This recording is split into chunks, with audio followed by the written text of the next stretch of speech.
Today's guest brings over 25 years of experience teaching prenatal yoga and 12 years as a doula, but her perspective shifted profoundly after her own challenging labor and birth. Through that experience, she discovered a deeper understanding of the pelvic floor, not just about tightening, but the importance of releasing.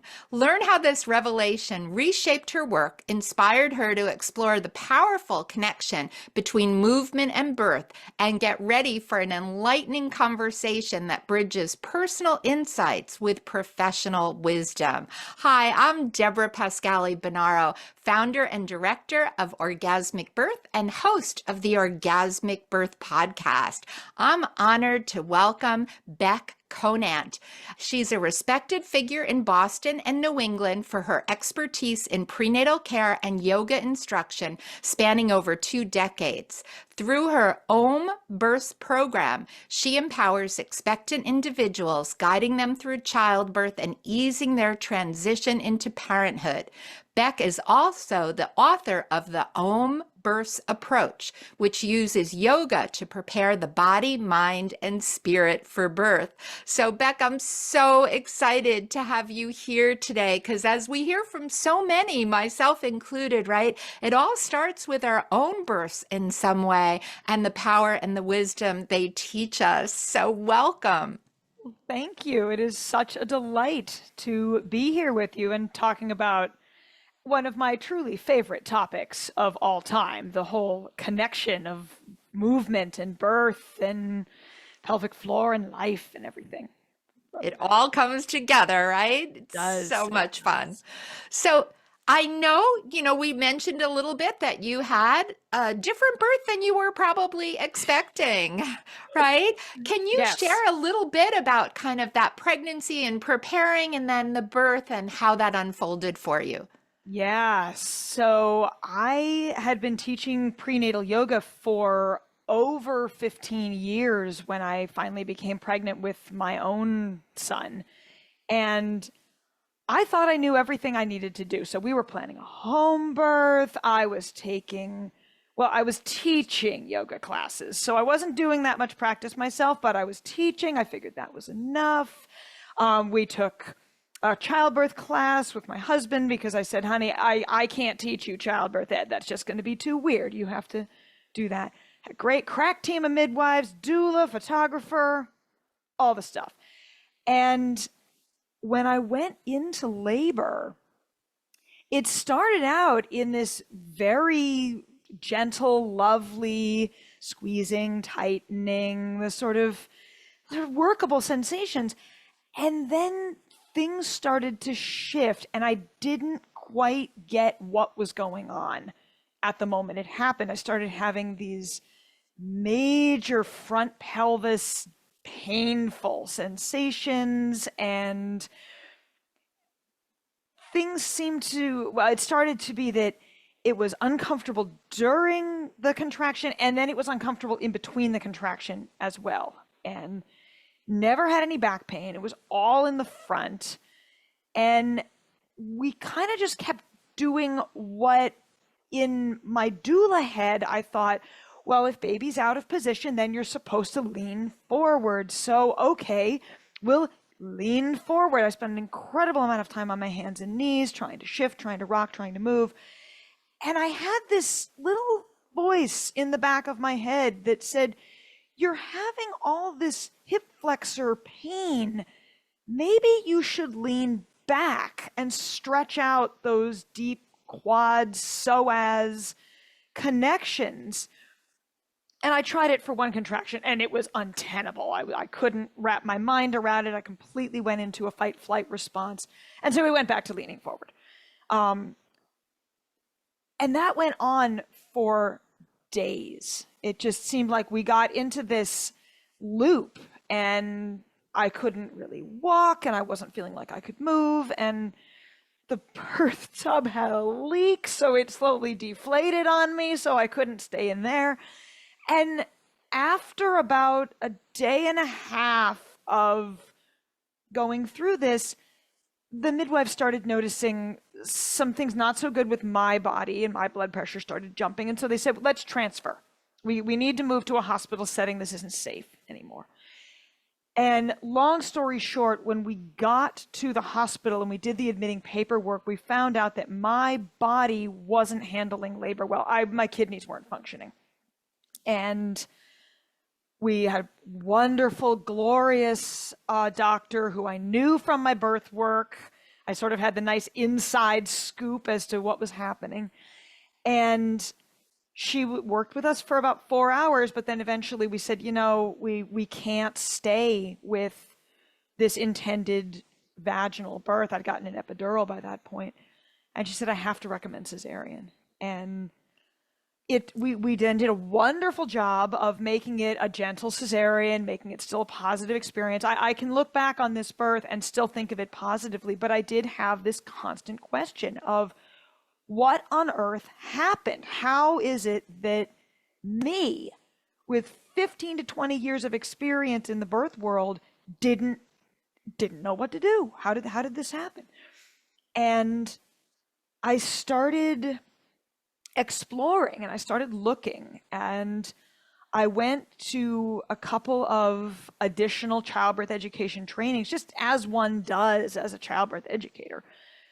But one of them was talking about the different structures around the pelvis and around what was happening and how certain muscle groups, namely the psoas, influences things like the breathing and the pelvic floor.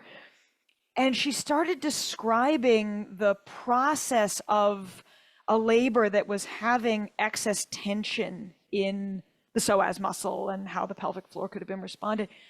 And she started describing what the sensations might have been.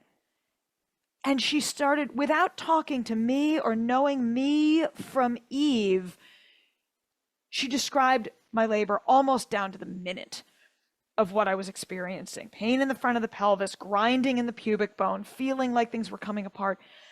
And then she went on and walked through what we might have done ahead of time to create more balance through the body's structures. I burst into tears in the training because I thought, how did I not know this? But the truth was, about a year prior to being pregnant with my son, I'd gone and run an Ironman triathlon. I'd done the thing that would have tightened my psoas and my pelvic floor and my posterior muscle chain to the most tight level it could possibly have been. And then I'd done nothing to release it because I hadn't experienced any pain. So it didn't occur to me that I could have had anything out of balance because, well, you only have out of balance if you have pain. So why would I do anything otherwise? And so that it blew my mind, completely changed the way I was teaching yoga, because I kind of stepped out of the classic yoga sequencing that many yoga teachers can get caught up in, of the sun salutation and the warrior poses. And if we're talking prenatal, okay, squats and opening the knees and rotating externally on the pelvis and just all these classic movements that we see. I mean, I think every prenatal yoga teacher or every pregnant yoga teacher has had the picture of herself in what yoga calls Baddha Konasana, the feet together, the knees apart, sitting up straight, big belly in the front. Like, that is the classic posture. And I've realized it is perhaps the opposite of what we actually need to be doing, especially for when I work with advanced students who have this lovely range of motion and a great level of athleticism in their bodies, that they come in. And one of my first teacher trainees or trainers always said this: advanced students have advanced sheets. Advanced students have figured out how to get around their tight spots without actually looking at them. And so when we spend all this time in pregnancy outwardly rotating the thigh bones, well, that's great for the inner thighs, but it doesn't address the back side of the pelvis, which structurally the top of the pelvis is wider at the back side than it is at the front side. So if you've never opened the back side of the pelvis, you've never trained those sitting bones to spread, you've never looked at how to, and internal rotation, of course, is the action that would stretch the psoas, would lengthen that sort of connection into the diaphragm. If we don't do that, then you show up at birth and you've got this compression, which I had, towards the back of your pelvis, and the baby can't drop in. And we end up getting shoved into the front side, and now we're grinding against the front of the pubic bone. And I had the additional challenge. My son turned out to be posterior. He was facing forward, his head extended. So the poor little guy got his forehead caught on my pubic bone, and you could see it when he came out. Poor boy. Yeah. So this is so insightful, right? And it's, as you said, so different to what everyone's image is. But I want to just take you back for listeners that have never heard of psoas. Can you describe the psoas? Because I know when I first heard that, we have to work with the psoas, I was like, where is that? What is that? Right. And it is such a deep muscle that, in fact, most people don't feel it. Your psoas, I actually, when I wrote my book, I talk about it as the psoas is the deepest and one of the most powerful muscles in your body. And if you eat meat, if you're a fan of steak, it would be the filet mignon in our body. In fact, it starts up on the back of your rib cage, right about thoracic 12, but it's basically just below the bra line for the gals. And it's on the front side of your spine, and it's like these two ropey lines that run down over the front of your pelvis, and then they attach to the upper inner portion of your thigh. And because it's so close to the spine, and because your upper thigh has all those adductor inner thigh muscles on top of it, it's almost impossible to actually put your fingers on it unless you're willing to dive into the depths of your pelvis, which you shouldn't do when you're pregnant. Nobody should be digging their fingers in around the uterus to feel for the back of the psoas area. But because, excuse me, because it starts way up in the rib cage, the tendon of the diaphragm that comes up sort of dovetails into the tendon that then connects into the umbrella of our diaphragm. So if you've got a tight psoas, it's actually very difficult to take a good deep diaphragmatic breath because the psoas kind of yanks down on those tendons of our breathing muscles. And then as it's yanking down, it's sort of like guardrails over the top of the pelvis. And if we think of it from the point of view of the baby coming down, it's sort of the channel guiding the baby, saying, come this way into the pelvis. Don't go this way over to the left hip. Come right down into the middle here. That's if it's pliable. If it's not pliable, then you've got a very narrow channel that the baby has to move through, which I think is where my poor son got jammed forward, because it runs right behind the uterus and over to the inner thigh. So its function is to either flex the leg, meaning pick the knee up, or if you're standing, its function is to hold up the spine. And that's why it's so powerful, because it's a postural muscle. It's supposed to just be able to lock in and support as we move forward, back, side, all those wonderful abilities that our bodies have. So that's what we're talking about, is two long ropes of muscle from the front side of the mid-spine all the way down over the pelvis and into the legs. And thank you so much. That was such a good description. And I know for people listening, right, it really helped you and it's so important because most people, like you said, here you had all these years experience, but that wasn't on your radar, right? It was not really being integrated and talked about. So as this awakening came for you, and I'm sure many emotions, right, about processing your birth, which I really appreciate you sharing, the challenges, but also that you had such good care and respectful care that you came away feeling positive with your gentle cesarean.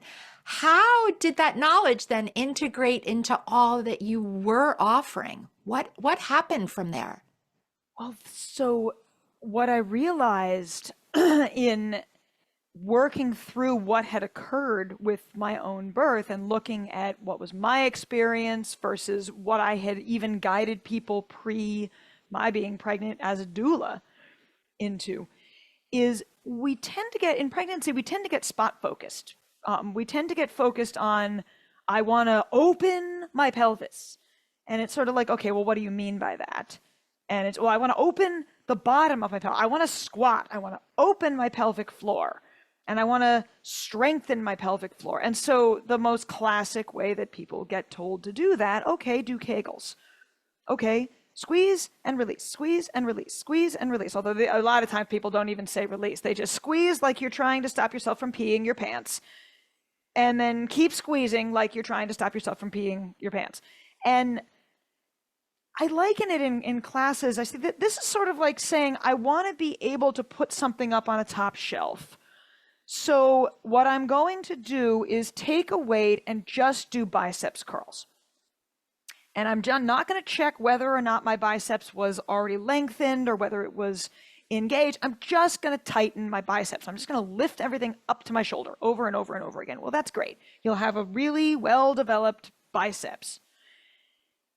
But if you want to put something on the top shelf, you have to be able to extend your arm overhead. And that's a whole nother set of muscles involved in that muscle chain. And so it started me looking at, so, all right, we need the pelvic floor to be responsive. We need this dome in the middle of our pelvis to be able to lift when it needs to lift, and it needs to be able to drop when it needs to drop. How is it going to do that? Okay, well, I could just lift and drop it, but that's clenching the biceps. Well, where does it connect to? All right, it connects down into my inner thighs. All right, there's one fascial connection.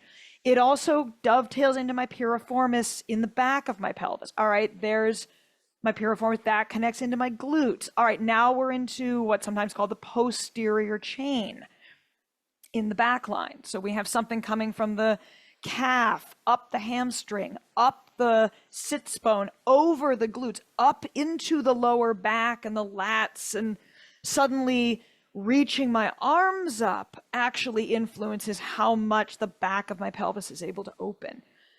And then that's just the back. Look at the front. Now we've got psoas again. And we start seeing, all right, psoas influences diaphragm. Diaphragm is another upturned dome, balanced on top of your pelvis. How do we get these two to line up over each other so they can move? When I teach, I use the analogy like if we imagine a jellyfish, and a jellyfish swimming, for it to move, it has to spread first, and then it can lift up, and then it can spread, and then it can lift up. And what lets our pelvic floor be able to be responsive is that all these other systems around it have to be able to move, and need to be able to breathe, and need to be able to shift, and need to be strong enough that they can do the work that they're supposed to be doing, so that the psoas doesn't take over, so that the pelvic floor doesn't take over from the glutes that should have been lifting. Or in my case, the right glute does too much work. The left glute just kind of hangs out there, which ironically means my left side is actually the tighter side than my right side is. And that I think was the biggest eye opener that I had in terms of looking at what is the overall balance of the body's relative muscles and structures. Is, are we people come in and they say, I have tight hips, I need to stretch out my hips. And well, yes, and we might need to strengthen those muscles as well. We might need to actually build up better tone so that they're not always at max engagement, holding on for dear life, saying, just don't add any more weight to this system, because I got you now, but don't go further. And of course, we're pregnant. And if we're pregnant, the weight's going to increase. The baby's growing. The system is getting further and further loaded. If we can't adjust to what the balance needs to be for this system, then we're going to wind up with pinch points, and we're going to wind up with locked spots that we wouldn't recognize are locked unless we take a look at how is the body moving? How are the shapes shifting and adjusting? And what could we do to then open the spots that don't want to yield and tighten up the spots that are a little too loosey-goosey, because that's where we've been borrowing movement the whole time. What beautiful descriptions. Like, I really can see and feel all that. And what are some of the ways that you work with people to kind of accomplish this, to find this balance? And I love how you talk about it, both strength and loosening and balance. What are your some tips? So the first thing that I want students to figure out, first of all, is where are you out of balance? You got to start where you are. We can't just, and it kind of sets my hair on fire when I hear people saying, this is the only thing that a pregnant person needs to do, or every single pregnant person should do this. No two pregnancies are the same. We should never say, this is the only thing, or all just do these 6 movements and all will be well. It's, well, okay, do these 6 movements, sure, but look for yourself. Where do you feel tension? Where do you feel resistance? And so honestly, especially when it comes to getting in touch with the pelvic floor, one of the first things I actually have students do in class, it gets a little weird because I always say prenatal yoga is bizarre. We do things you would never, ever do in a classic yoga class. But I have them lean over to one side. I say, take your hand, reach down, find your sitting bone. Now, take your fingers and gently, your pelvic floor is a delicate part of your body, and be nice here, but put your fingers, can you move your fingers to the inside of your pelvic floor? Can you move it to the inside of your sitting bone? And then give a little massage and say, like, hello, what's happening here? What's going on? And I'll then guide students to say, okay, so you're massaging now. Does it feel uber squishy, like the underside of your arm when you're not engaging it? Does it feel like there's just no sensation there at all? Or does this feel more like maybe the top of your shoulder, where if you press on that, oh yeah, that's kind of tight. We know what tight and loose muscle actually feels like. And so I say, okay, so feel around and say hi. And if they've got extra padding and it's a little difficult to reach, then we might reach more from the back or more from the front. Or sometimes I'll have people roll up a little tiny roll of a yoga strap, and we'll actually put it on the perineum and sit down on it. And that's pretty intense for people. But we'll do like a 1-minute massage, and then I'll say, okay, take your hand out. Now pause, breathe. And we'll do a full 360-degree diaphragmatic breath, not just blowing the belly out, but really expanding the ribs, expanding the back. And I'll say, now put your mind in your pelvic floor. Do you feel any response? And a lot of times students will say, okay, this is weird. I can feel the right side moving, but the left side, I have no sensation. I say, right, because you woke up that right side by giving it a little, hello, what's going on? So, okay, let's balance it out. And we do the other side. And I say, okay, so now that we've got this, go back to that breathing. And can you feel the jellyfish moving? Can you feel that kind of fluid undulation happening in your pelvis? And we'll do it in different positions. So we'll do seated, and then we'll often do forward leaning, with a lot of props, because we don't want the back to round if we're going to be connecting with pelvic floor. And then we'll stand up. Okay, now feel here. Does it move here? And then the real fun is then when we get to start going into the more classic yoga shapes, where people we'll come into a lunge, and I'll say, now, what do you feel with your pelvic floor here? And as we're coming in and out, then we start getting into, all right, are you dumping? Does it feel like the hip socket is just collapsing in on itself? Okay, if that's the case, then you need to back out here. You need to build up a little strength to support that pelvic bowl moving in a balanced way, so we're not flopping to one side or the other. If you can barely get your hips down, okay, that doesn't mean you should crash land, but sort of notice, oh, yeah, that's really stiff. And then go back into kind of a hamstring stretch or the reverse.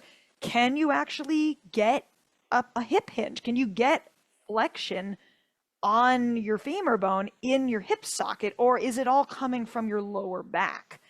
And 2/3 of people in this culture, Debra, we spend far too much time sitting, and then we get up out of the chairs and the body like never leaves the chair. It still has this like hunched position from that. So there's a lot of things of getting people to notice where the body, not just strike a pose, but where is the body actually getting the movement from, and giving them the opportunity to feel, oh, that's what, oh yes, there's the opening in my pelvic floor. And I'll have people do like the classic yoga squat, knees out, external rotation. I'll say, now just notice, does anybody feel like your sit bones are widening here? And most people say, no, they're not. I say, right, yet this is the classic position for birthing your baby. Hold on a second. And then we get up and we do a squat with internal rotation, and people say, oh, yeah, now I can feel the difference. I think in general, our culture is plagued with, one of my teachers called it kinesthetic deafness. We don't know this language of sensation in our body. And I think a lot of times when people get on a yoga mat or when people get into more somatic movement practices, we're really learning a new language. You're learning to speak feeling. And it would be easier if the body just spoke something like Sanskrit. That would be simpler than if it was speaking something like sensation, because that's not a language we often work in our very intellectual culture these days. Bec, I just love it. And I have to just ask, because one, I wish I was close enough to sit in and do your classes, because I'm sure my body could use it at any time of life, right? But so important for people that are pregnant. But what's the feedback? Like, are you seeing gentler, easier births with people that are preparing like this? Generally, yes. And it's one of the things I love, that every couple of weeks I get an email back from a student that says, I cannot thank you enough. I didn't realize what a powerful tool this was going to be until I got into labor and I heard your voice in my head saying, breathe with the sensation, feel what feels right in your body, and trust that your body is not steering you wrong. That if you feel something going in the right direction, you feel something that seems to be working with the sensation, go with it in that way. And it doesn't mean that, every student is having an unmedicated birth. So I ended up getting an epidural because it was 30 hours in and I was exhausted. And I usually write back, I say, good for you, listening to your body and deciding what tools worked for you. This is your birth. You get to make the choices around that. And I'm so glad that you listened and trusted what your body was telling you, because we are the experts of our internal direct experience, and we should honor that. I so agree. Well, I know people are like me going, okay, I don't live right in your area, but how can they get in contact with you? I know you have a fantastic new book. If you could share a bit about some of your offerings and where people can find you. Yes, absolutely. So obviously, one of the first things is there is the book, The Own Births Approach. It is available on Amazon. And I wrote that with the intent that advanced, sort of seasoned yogis, or even people just beginning yoga but not understanding how the practice intersects with the birth experience, would have a hands-on, solid guide for how to work with it. So it talks about anatomy, we talk about practices. I break down how classic yoga postures really should shift to accommodate a female physiology within that. And then there's a whole section about taking the yoga practices and integrating them into the birth experience and postpartum. There's a postpartum chapter in there too. But the other thing is, all of my classes are live streamed. COVID was a little bit of a silver lining for the Own Births program because we were forced to go online. And I actually like teaching online. I like having people in the comfort of their own environment where I can see where they are and I can look across the Zoom meeting screen and I can say, hey, Sue, we're doing a squat here with partners, but you got an awesome banister back there. Why don't you go back, grab onto that? Yeah, and sway. Yes, go sway, rock, see what that feels like. Isn't that cool? You can totally do this anytime. You don't need yoga for it. So the program, the website is ownbirths.com. And you can take live stream classes there. They're all recorded. So there's a recorded library available that people can get a membership to, or you can just pay for 24 hours of access to that. Prenatal, postnatal, there's a pelvic floor course. I have all kinds of on-demand recorded content for people who aren't in the Boston area. Those in the Boston area, I'm teaching in person at a studio in Framingham, and you can find that on the website too. But the majority of the folks that I work with, it's actually virtual pelvic floor yoga and pre and postnatal. So you don't have to move to Boston to come and work with us. I love it. And I thank you. We'll put all of that in the show notes. So everyone, wherever you're listening or watching, look below. So you'll have the live links to connect with Bec. And I can't thank you enough. This was so enlightening. I so enjoyed it. And I know, Bec, for many of our listeners, this really opened their thought and their body to preparing and thinking about birth in new ways. So thank you for joining us. Thank you. I'm always hoping that I can give people a new perspective about the birth experience so that they can work with whatever it is that comes up, because that's what we really have to learn how to do. Yes.